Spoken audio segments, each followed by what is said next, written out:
Mee namni akka koo jira dafqa koo waggaa afurii dhabee jiraachaa jira. Amma of ajjeesee yoon boqadhe maal tahaa? Ilma namaa hin amaninaa wallaahi birrii koos dhabee yeroo koos fixee. Harka fuudhee akkam jirtan jaalatamtoota hordoftoota kabajamtoota keenya. Baga nagaa fayyaa taatan ani akkan argitan nagaa fayyaa kooti galata waaqayyoof galanni haa ta'u isiniin jecha. Egaa barreeffama kanarraa waa xiqqoo dubbachuun barbaada. Barreeffamni kunillee fuula TikTokii irratti kan maxxanfamedha.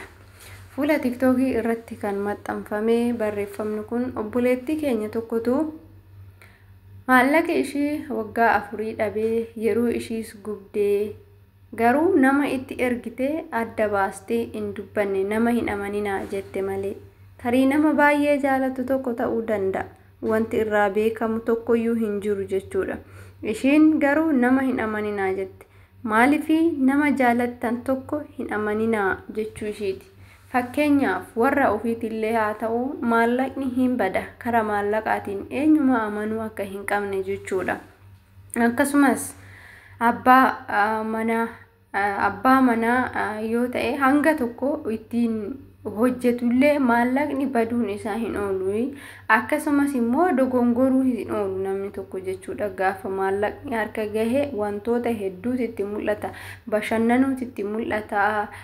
Uffata namni uffatu uffachuutu itti mul'ata. Wantoota hedduutu isatti mul'ata jechuudha. Kanaafuu maal gochuutu nurra jiraata warri jettan yookaan immoo warri erga kun isinirra ga'een booda of ajjeestee lubbuu keellee dhabdee jireenya keellee dhabdee waa baay'ee of dhoowwita jechuudha obboleettii keenya. Gorsa asirratti warroota akkasii yookaan warroota itti jiruuf jechuudha. Amma xiqqoo ishii qabadhee isinii dhufe maallaqa namatu fida malee maallaqni nama hin fidu.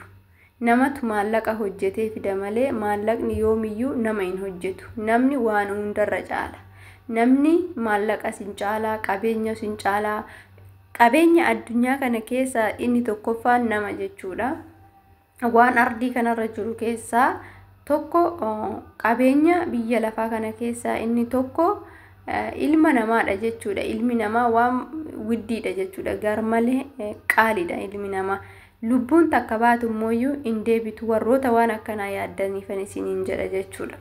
Yeroo tokko aariin nama gooti. Yeroo koo fixee akkamiin godhaa?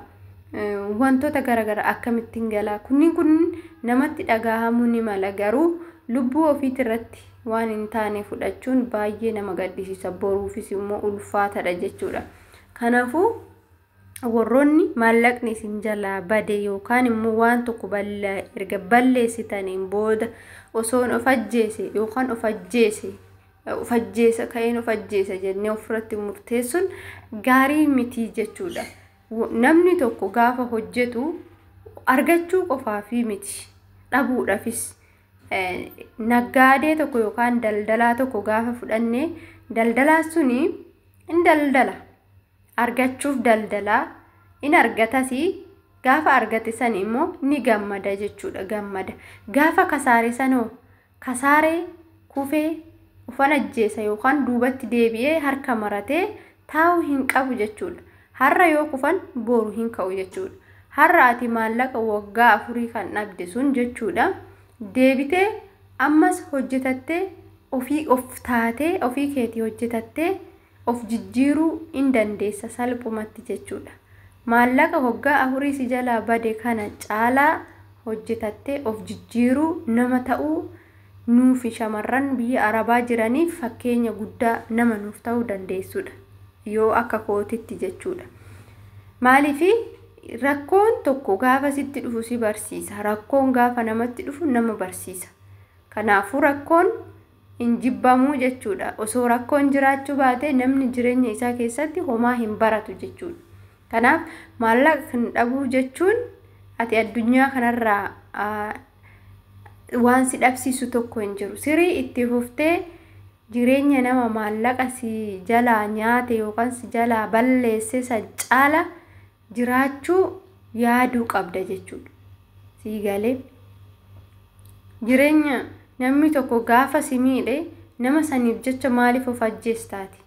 Namni si miidheera erga miidhame erga nyaattame namaan erga namni dhugaan hin jirre nama dhugaa argachuu hin dandeenye of ajjeesuun qaba yoo jennee ofirratti murteessine murtoon akkanaa kuni hin barbaachisu jechuudha. Nama san caallee argamuu qabna. Hamma maaliif waggaa 10 biyya ormaa kana keessa teessee dafqa kee hin dhabne?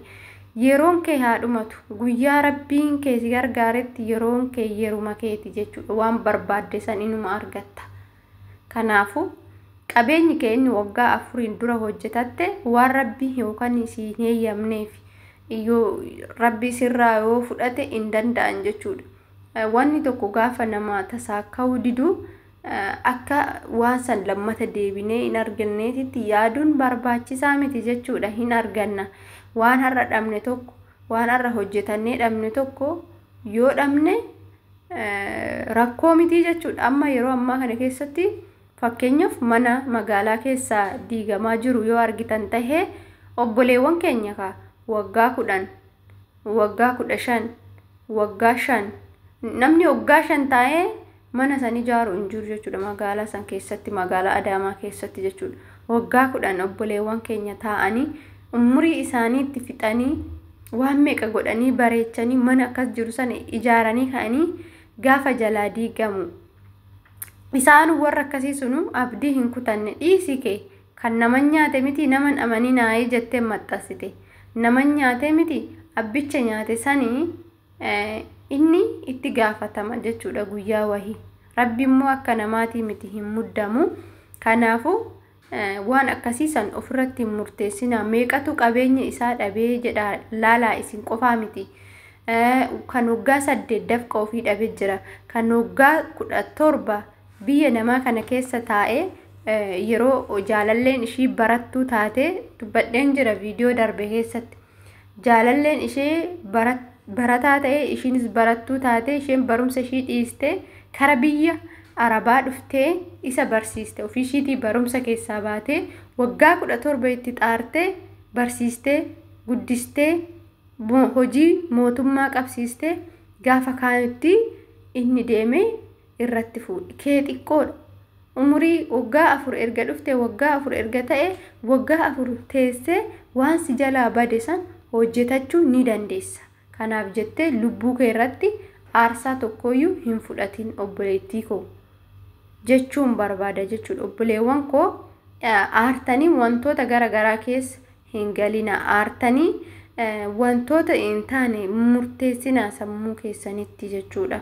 Maaliif jennaan lubbuun akkuma harri jireenya jiru boru immoo hin deemnu amma deemnu sanitti waan gaarii obsa qabaachuu qabaanna. Addunyaan tun kan itti obsa baratanidha malee kan itti kufaa ka'anidha. Sinii galee yeruma tokko gaafa milkaa'inni sunis immoo yoo nama harkaa gadi deebi'u yookaan qabeenya godhatte gaafa si jalaa kufu gadduun waaqa ofii gaddisiisuun hin barbaachisu jechuudha. Yaa Rabbi situ naaf kennee situ irraa fudhate galata kee jechuu qabna jechuudha. Akkasumas immoo kan biyya namaa kana akka dhufnee hojjetannu kan nu godhe waaqa miti. Waaqa keenya yeroo hunda galateeffachaa hojjechuun baay'ee barbaachisaadha jedha akka kootiitti ammallee yoo nu jalaa badees yaa Rabbi galata kee anatu karaa hin taane irra jira na sirreessuudhaaf ta'uun oolu kan qabeenyi koo bade kuni. Kanaafuu har'aan booda waggaa 4 kana dura nama xaaraa ture amma immoo ofii kootii hojjetachuun qaba jedhamee akkasitti kutannoodhaan hojjechuu qabu jechuudha. Koomentii kana qofaa fi miti jechuudha.